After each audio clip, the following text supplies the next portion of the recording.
Hello and welcome to the Wall Street Bulls and Bears Main Street Hopes and Fears podcast. We interview top finance and business professionals who share their unique insights and experiences. We also look at the impact on Main Street and invite them and you to connect the dots.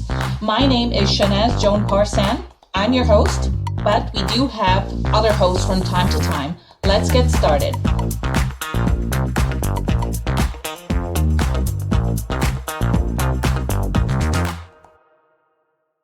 Good afternoon and welcome to the Wall Street Bulls and Bears Main Street Hopes and Fears podcast. We're joined today by a number of experienced folks from dynaCERT and another special guest. We will be welcoming Ed Cordeiro, who is an established sales executive thriving on building new businesses for growth-oriented innovation companies.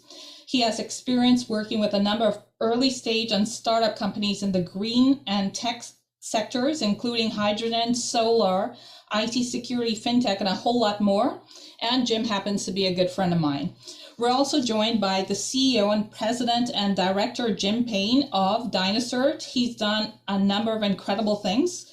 He serves as on the board of directors of a charitable organization, Lindsey Villages for Families on Autism, and is also on the board of directors of a junior Canadian oil and gas producer, Saturn Oil and Gas Incorporated, and is committed to be at the forefront for ESG in the future.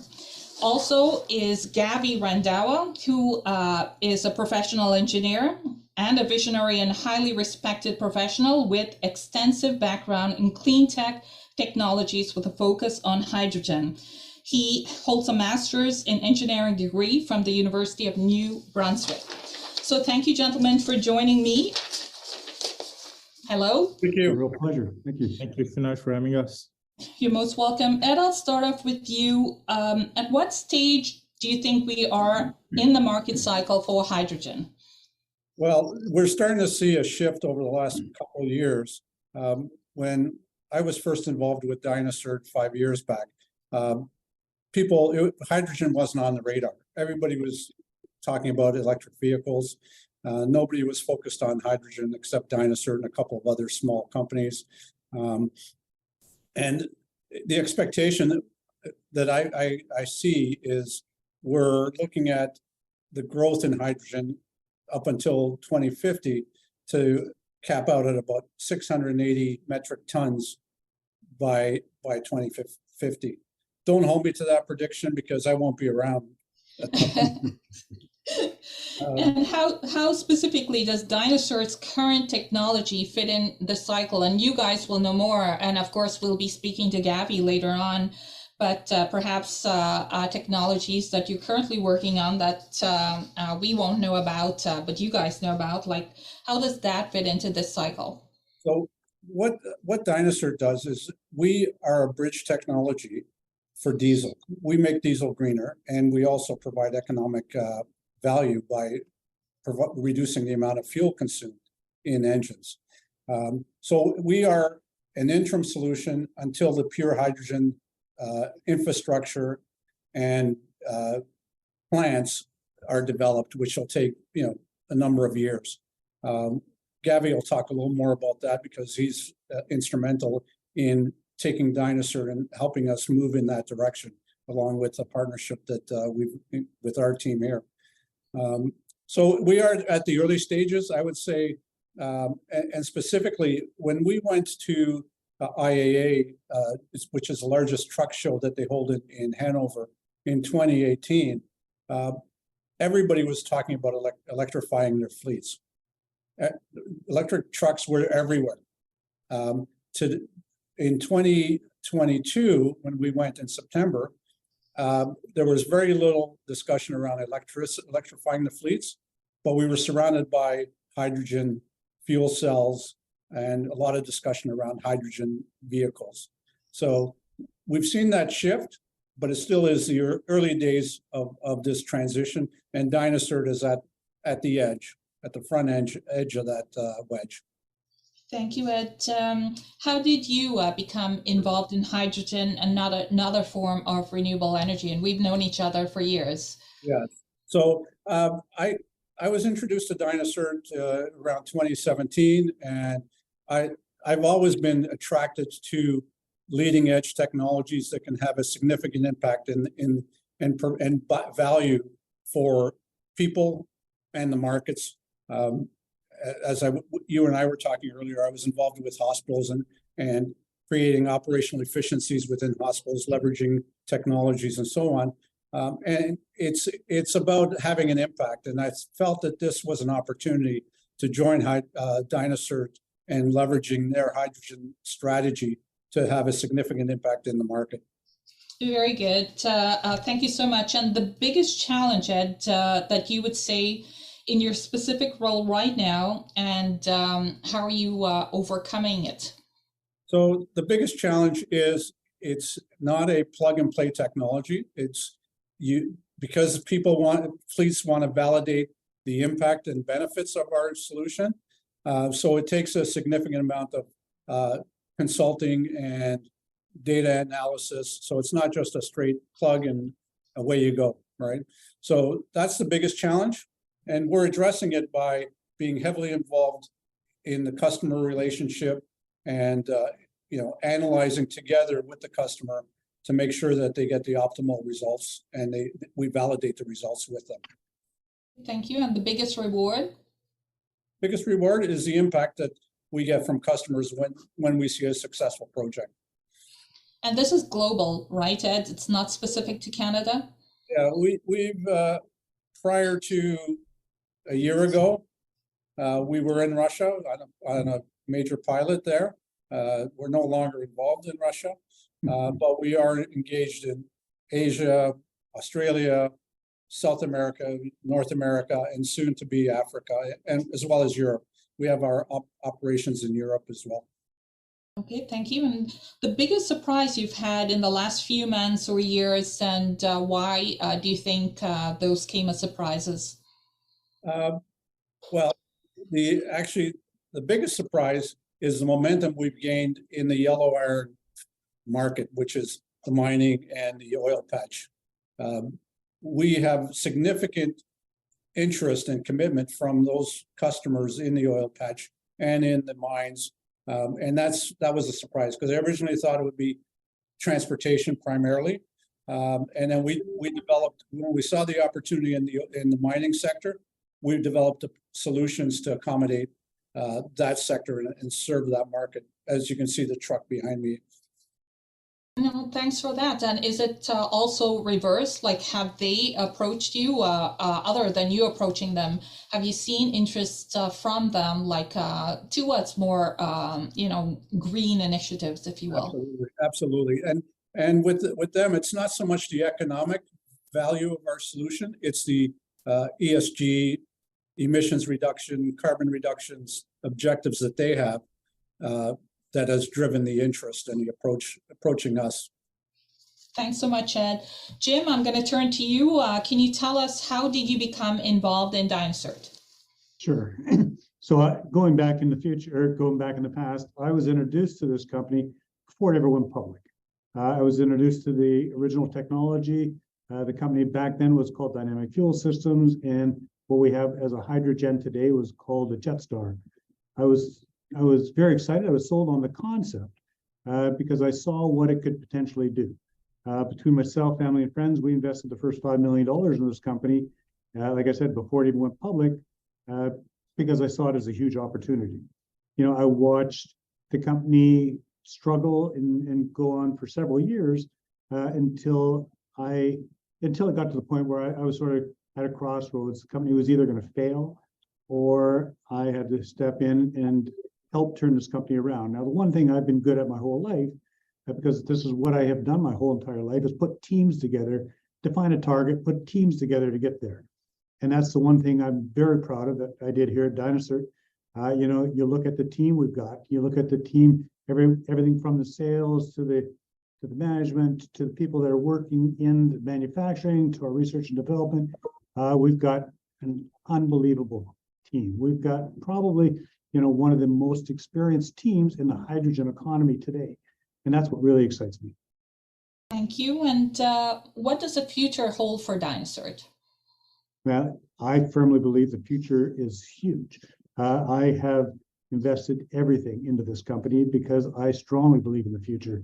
I believe that, like Ed said, the technology we have today, our hydrogen units, are a bridge to the hydrogen economy. Now, I believe that's a very large bridge, a very long bridge, but it is a technology that today, collectively, with our collective intelligence here at dynaCERT, has developed units that are doing a great job. I mean, they improve the fuel economy, they reduce the emissions, and I think we all understand that we had to make a difference in this world to start reducing the emissions. And that's the one thing that we have. We've got a technology today that will adopt any internal combustion engine and enhance the burn, but more importantly, reduce the toxic emissions north of 50%. That's incredible. So where do you think the industry is headed, and some things to tackle before it becomes more mainstream? Because our viewers and we've done our research in the industry, so you and I are more familiar with the industry, but if you talk to somebody on the street, they would think it's so far out, like it's a very long way before becoming mainstream. What would you say to that? Well, I would say that, like I said, it's a very large bridge, but you look at where it's going and where it's headed today. I mean, the world has, especially over the last year, has really awakened to the fact that hydrogen, is the future. And I have believed that my whole life, or certainly long before I ever got into dynaCERT. I strongly believe in the hydrogen economy. I believe that, with what's happening today, and certainly with the collaboration we just joined up with Cipher Neutron, and Gavy will talk a little bit or talk more about this after, but the green hydrogen is, in my mind, without a shadow of doubt, the future. Like you look at internal combustion engines and stuff like that. If you burn hydrogen, what do you end up with? I mean, you start with water, you fracture the water, you create hydrogen, you burn the hydrogen, it reverts back to water. It's a perfect solution. Okay, thank you. And how do you continue to learn, to stay on top of things within your role beyond your own team? And I understand they're amazing. I know a few of them, but how do you stay on top of it? Do you go to conferences? Do you talk to, how do you do it? Oh, I go to conferences. I am continually trying to improve my education, but I also, something I learned many years ago, you got to continually reflect on the past. Look at the past. Look at both the success and the failure. Analyze it, and then determine how to move forward. So I do that. I live by these little stories, and everybody knows. Anybody that knows me, there's one thing I clearly say all the time: you can't hit a target you can't see. Now, by defining that, I define the target, and then we determine, okay, how do we move towards that target? Okay.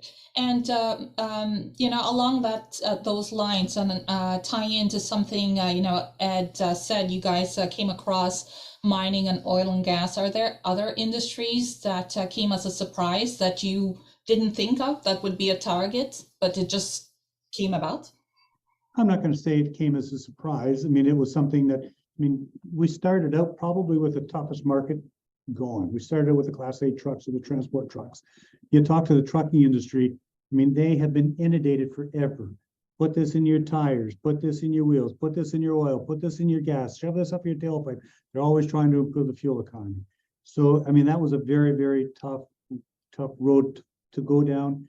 And certainly with our hydrolytica now, where it's data driven, they can see in real time, the best performance. But from there, yes, we've moved into mining. We've actually got our first pilot project going in the rail, and to me, railway is another massive market. But then, I look at shipping, and it's interesting, Shanaz, we all get so hung up on EV and cars and electric cars. You take one single container ship per year puts out the equivalent of 50 million cars in pollution. So that's where we see ourselves going. Okay, and if you could talk about what's been the biggest failure in the last year or two and why you think that happened and how it can be avoided going forward. Yeah, I mean, the biggest failure in the last couple of years, I would say, is certainly, and I'm not going to say it's a failure. I mean, it affected the whole entire world. And we got hit with COVID. I mean, everybody got hit with this pandemic, and it was devastating. I mean, it devastated the world. It's not just us. I thank the good Lord that we were in a financial position to ride that storm and ride that wave. And during that time, although we could not be out selling units, we could not be manufacturing because the manufacturing was shut down. We were able to keep research and development going. And so we really, really advanced things in research and development to advance our product line for the mining equipment and stuff like that that Ed's talking about. You know, it's funny. I look at that truck that's behind Ed. You see that little yellow box up there? That's our unit. I mean, that unit is actually the size of a small deep freeze, but you put it on a truck and it looks very tiny. But yeah, it's been a challenge, but we've overcame that challenge. We've rode the storm, and I believe we're coming out very strong. Thank you, Jim. What's the most important lesson you've learned over your career? So not just at dynaCERT, but over the span of your impressive career. Well, I would say the most important thing I probably learned is never give up. You know, I mean, stick-to-itiveness to me is everything. Collective intelligence, you know, surround yourself with a whole lot of people that are smarter than you. But I've got all Winston Churchill's books here, and I love reading his stories. But one of the things, you know, or two of the things he said that really stick out to me. Number one was, you know, a pessimist sees the difficulties in every opportunity. An optimist sees the opportunity in every difficulty. But the other thing he said, and this thing is really, you know, I believe shadows our entire company. It says, we shall go forward together. The road upward is stony. There are upon our journey dark and dangerous valleys through which we will have to make and fight our way. But it is sure and certain that we will persevere. We shall persevere. We shall come through these dark and dangerous valleys into a sunlight broader and more genial and more lasting than mankind has ever known. And I believe that is a perfect vision of dynaCERT. Thank you so much, Jim. I'm also a big Churchill fan, so thank you. We're going to shift to Gavy. So Gavy, can you explain to our listeners what's the difference between green, gray, and blue hydrogen? Sure. So one of the, you know, very common question is, you know, why everybody's talking about green hydrogen today, what kind of hydrogen that we use every day. And, you know, one of the other thing is that where do we use hydrogen?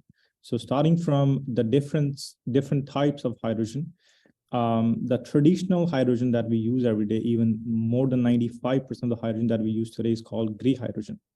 So the gray hydrogen actually comes from natural gas. There's a process called steam methane reforming, or SMR process, that use heat, pressure, and some catalyst to break down natural gas into carbon dioxide and hydrogen. So as a byproduct, we produce carbon dioxide. It's also called dirty. Well, that's why it's called dirty hydrogen, because every kilogram of hydrogen produced by steam methane reforming produces more than 10 kilograms of carbon dioxide. Which questions the fact that we all talk about hydrogen economy, but not using green hydrogen. So then we have blue hydrogen. During the process of gray hydrogen in the steam methane reformers, if we were to capture the carbon dioxide produced and then move it somewhere else under the ground, or in, you know, store it somewhere, so that it does not go into the atmosphere, the hydrogen produced through that process is called blue hydrogen. Blue hydrogen is considered a bit better from gray hydrogen, and some people even call this as a bridge that will carry on until the green hydrogen is there. Green hydrogen is what we do at dynaCERT and at Cipher Neutron. Green hydrogen is a type of hydrogen that is produced from water electrolysis. You might remember during the chemistry classes in our school, there were, you know, little projects of having positive and negative side of a battery into water and breaking the water into hydrogen and oxygen gases. During that process, we do not have any carbon dioxide produced. So that type of hydrogen is called green hydrogen. And green hydrogen is the future. That's what we strongly believe. This is what we're expecting the market for the green hydrogen to grow exponentially in next coming years. Thank you, Gavy. You've developed AEM electrolysis. How's that different, and what are the advantages and even disadvantages, if you will? Yeah, so starting from the green hydrogen, because as I mentioned, we are into green hydrogen business. There are existing technologies that produce green hydrogen, and the oldest one is called alkaline electrolyzer. The example I gave during our chemistry class is actually alkaline electrolyzers. These electrolyzers are bulky. These electrolyzers produce green hydrogen very inefficiently. So to overcome that challenge from last 20-30 years, scientists across the globe, they developed PEM electrolyzers, proton exchange membrane electrolyzers. So the PEM electrolyzers, they produce hydrogen at much more efficient rate, at much more efficiently. And however, they use some precious metals, actually platinum group metals, to manufacture these P.Eng electrolyzers.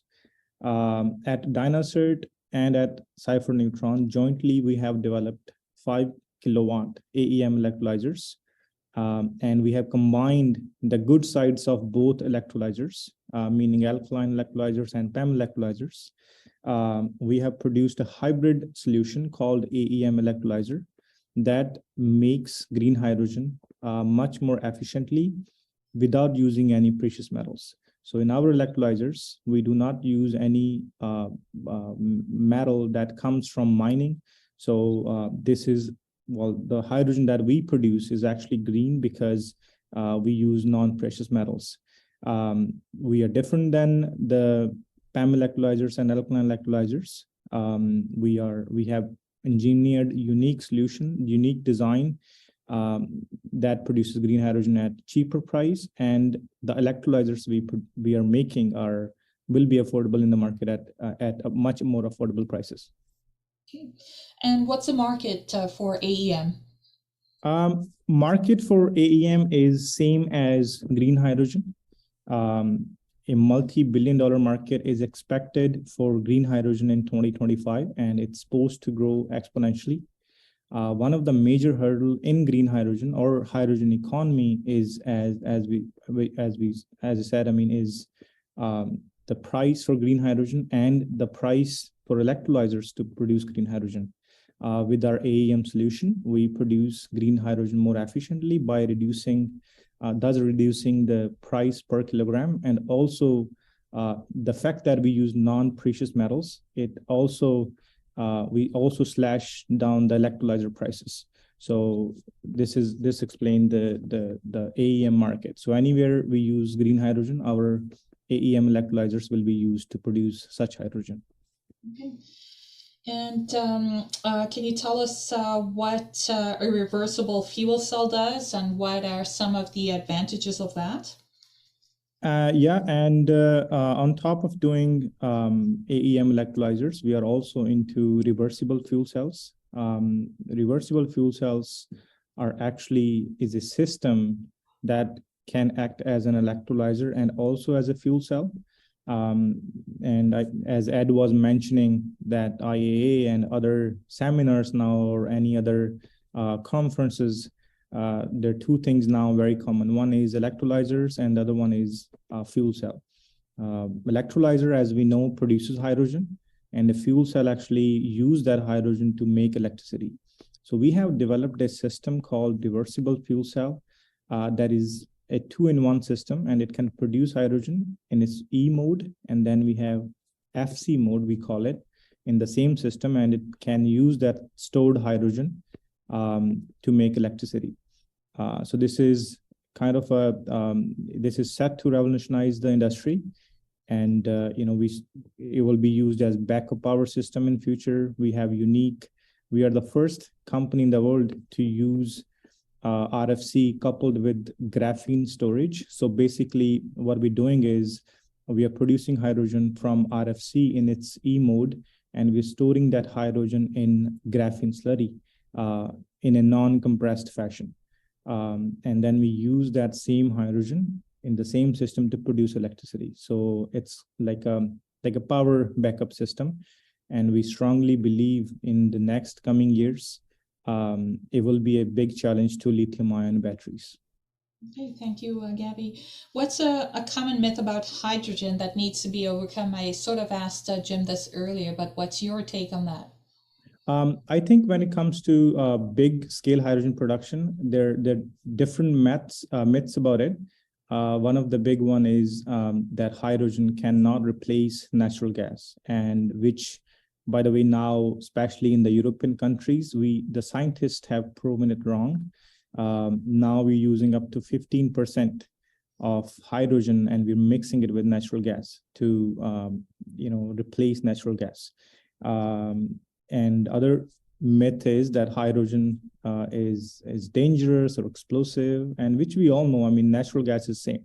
So I think with the techniques that we have today, with the technology that we have today, hydrogen use is very safe, and there are multiple projects now going around the globe using compressed and non-compressed hydrogen.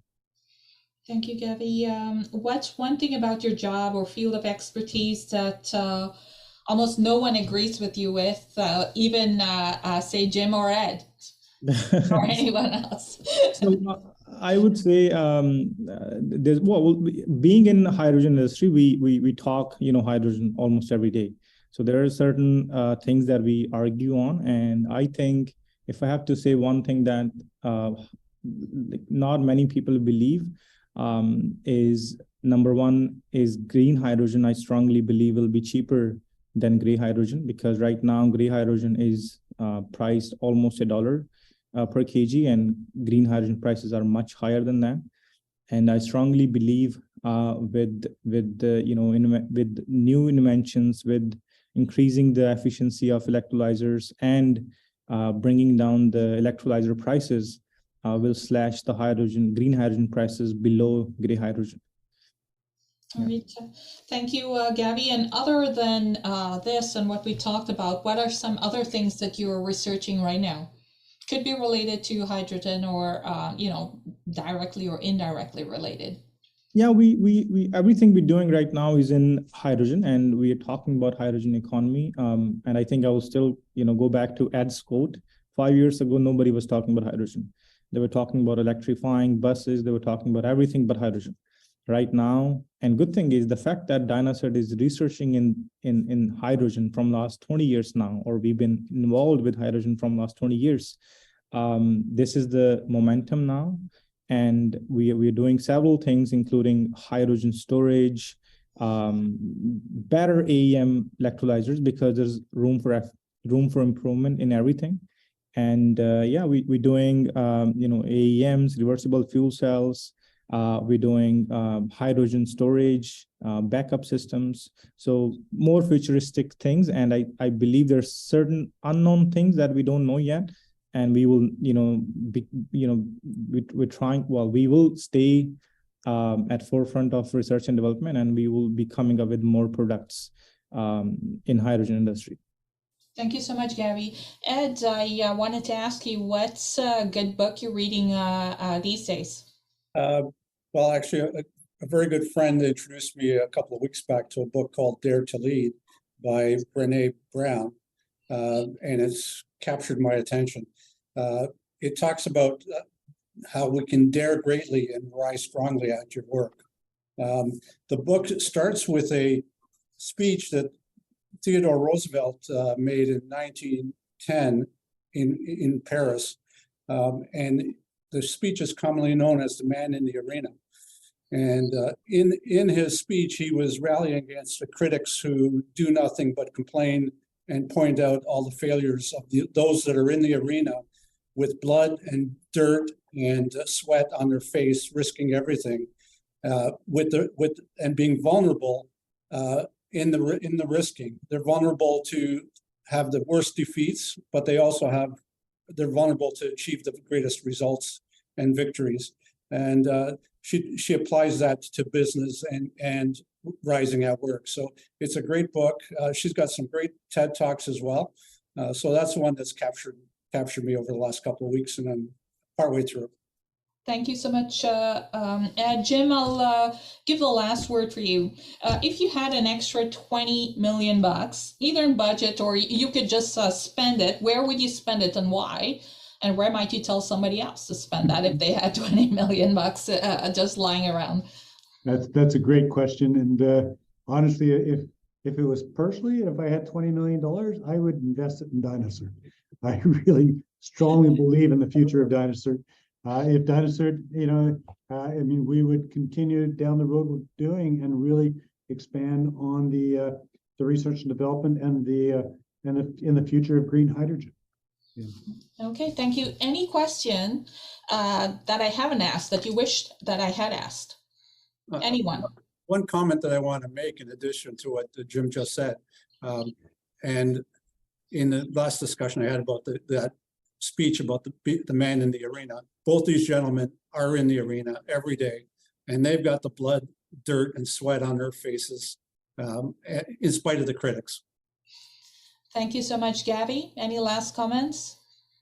Yeah, I think just wanted to talk about, I think I was, because you were reading about, we were talking about reading books.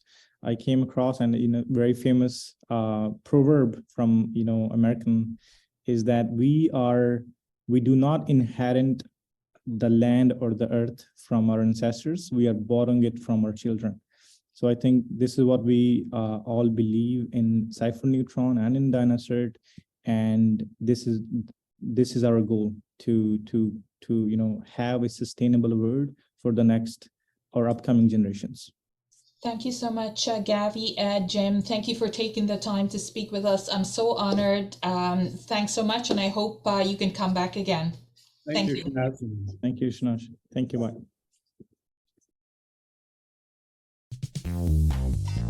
Thank you for listening to the Wall Street Bulls and Bears Main Street Hopes and Fears podcast. We hope you tune in again next week.